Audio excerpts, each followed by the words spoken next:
this is the problem with just like the hockey environment in general. Like this is something that I'm hoping to change because we start working with kids when they're young. Yeah.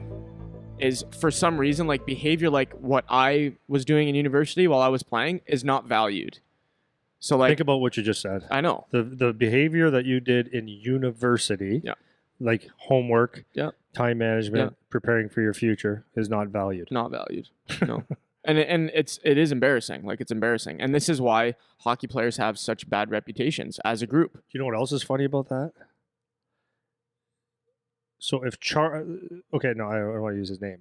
If a kid that has an OHL package that gets their school paid for chooses to piss that away, at least it didn't, like I'm not saying at least, but at least it didn't cost them money. But these other kids that don't have an OHL package that they're actually paying for their school, now you're really stupid. Yeah.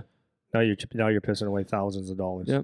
Well, and it's amazing because this is another beef I have just with like hockey, the hockey environment in general is like every organization, every team, every coach, every GM, everyone in management, they all talk the talk, eh? Like they all say the things they're supposed to say. We value character. We value like that the boys are all hardworking and the way they treat people and all this shit.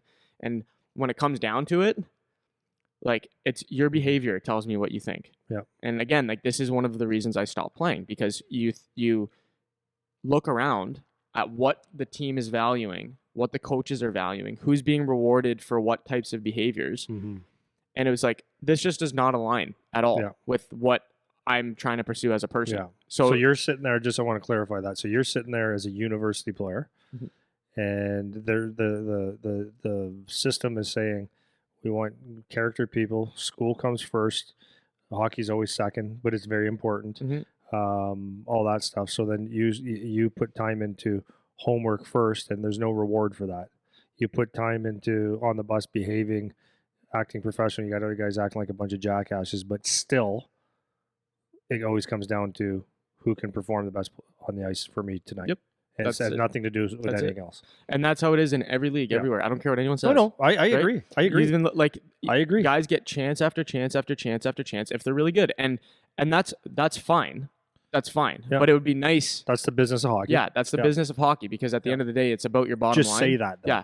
Don't bullshit me. Yeah. Like, and that was one of a huge problem that I had when I was playing. It was like, I get it, but this is a bunch of bullshit right now. Yeah. Don't because a coach or the people running an organization are talking out their ass. Exactly. We value character. Yeah.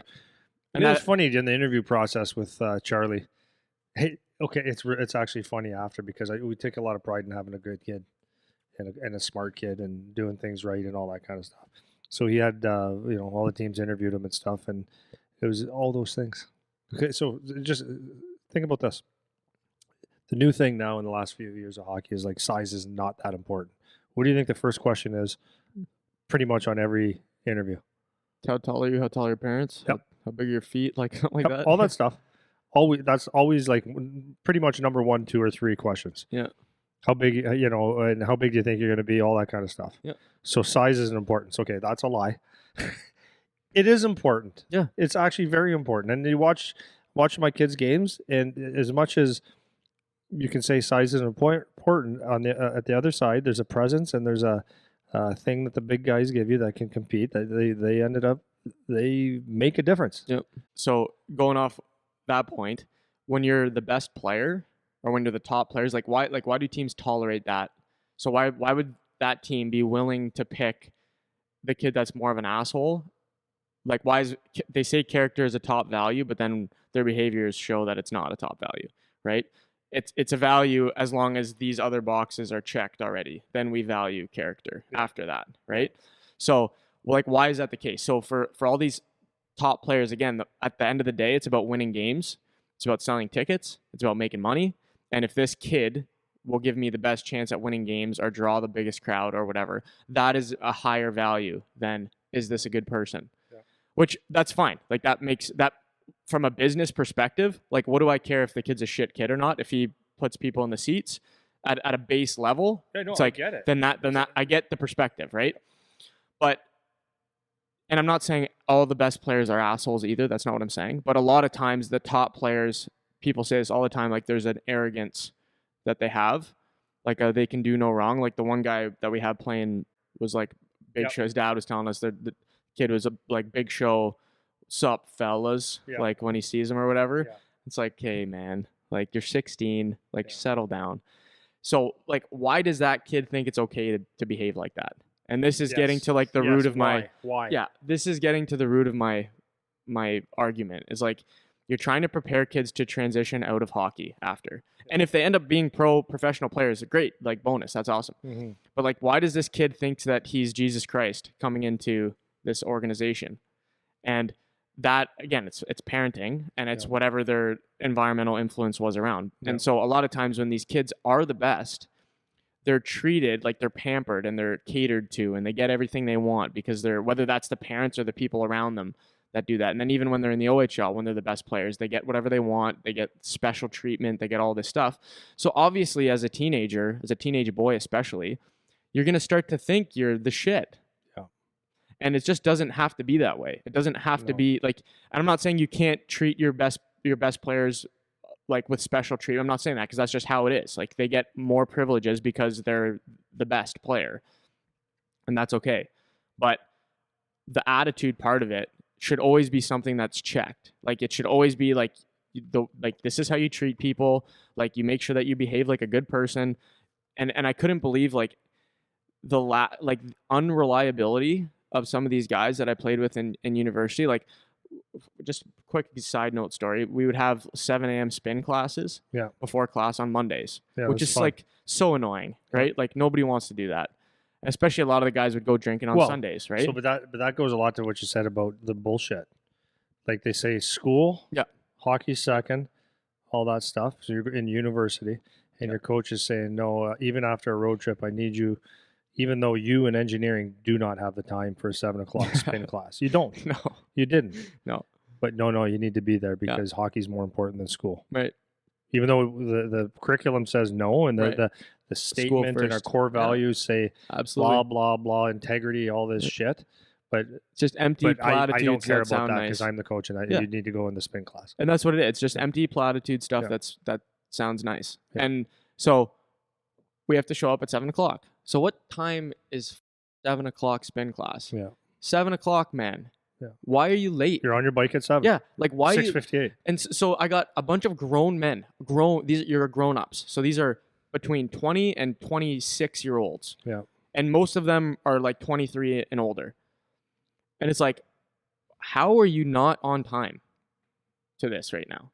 Even if you don't want to be, or they show up and like their hair is, they just got out of bed 5 seconds ago. Yeah, like I'm here. Yeah, and like I'm here to go through the motions and like what, and it's like that isn't how the real world is, man. Like you can't do that. You're gonna show up to your job looking like that. Yeah. Your boss is gonna walk in your office when you have a job and just be like, "Dude, what are you good? Like you look like you're hungover." You know. I hope this doesn't kill your flow. No, go. But speaking about on time, I'm going to allude to this after when I talk about Dalton. Is we had a kind of a bet the other day. So for everyone here, there's I love this. Charlie's billet in Guelph was talking to me or speaking to someone in Guelph who's like very wealthy and always has business opportunities, and he wanted to speak to me about a product or a business idea, and he thought maybe I could help him, maybe. So I'm like, yeah, for sure. I said, number one, if it goes nowhere, I love speaking to people that are smarter than me because there's a lot of things that you can just learn, period. So anyways, he called. He says, so he set up he touched base with me and he said, what works best? I said, Mondays or Tuesdays, mid-afternoons work best for me. Okay, I'll call you at 3 o'clock on Monday. I said, perfect. So you and I were sitting in the office and we had a bet. I said, my experience with people, because I'm always an early guy. If I have to be somewhere, anywhere, if it's 7, I'll be there probably 15 minutes early minimum. I'm always early. So I said, I think it'll be early. And you said, I think it'll be right on time. And then I thought about it. I said, yeah, probably, because he said 3 o'clock and it's like time management and professional and success and all that stuff. So 3 o'clock on the dot, phone rings. And I started laughing at him. I think you heard that. I said, it's hilarious. I said, I just had a bet were talking about blah blah blah. I went through the story. I said, so he goes, "Did you win the bet?" I said, "Yeah, I won and lost." I said, I kind of figured, yeah, 3:00 would be you go right on time. So he laughed and it was real professional conversation and all that shit. Well, that's a And I made $1 billion. yeah. It was the easiest billion I've ever made. But those are habits of just like, that's just what you do as a person. Yeah. Like you do what you say, you stick by your word, you behave honestly. Like this is just general behaviors that these kids should have. And you would think, because these are, especially if they're coming out of the OHL or something, where it's like these are elite people. Like they're supposed to be elite. They're elite athletes for sure, but they should be elite people. And that those often don't go together. No. Often they'll be an elite athlete, but an asshole. Yeah. Or an elite athlete and can't get it together in any other aspect of their life. And I don't really understand why it has to be like one or the other, right? And that's why it's so amazing where you meet someone who's such an exceptional athlete, but they're also an exceptional person.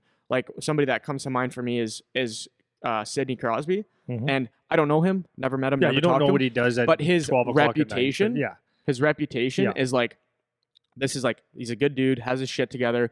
He's never in any scandal about doing some stupid shit, partying after the Stanley Cup. He's going and doing like volunteer stuff. I just read a story about him the other day. He went to, after they won the cup in 2016, he went to like a veterans hospital or something to talk with all these guys about, actually, it's a really nice story. I'll go into detail on this. I love it. He went to, so it was a veterans hospital for like injured people or people, something like that. Yeah.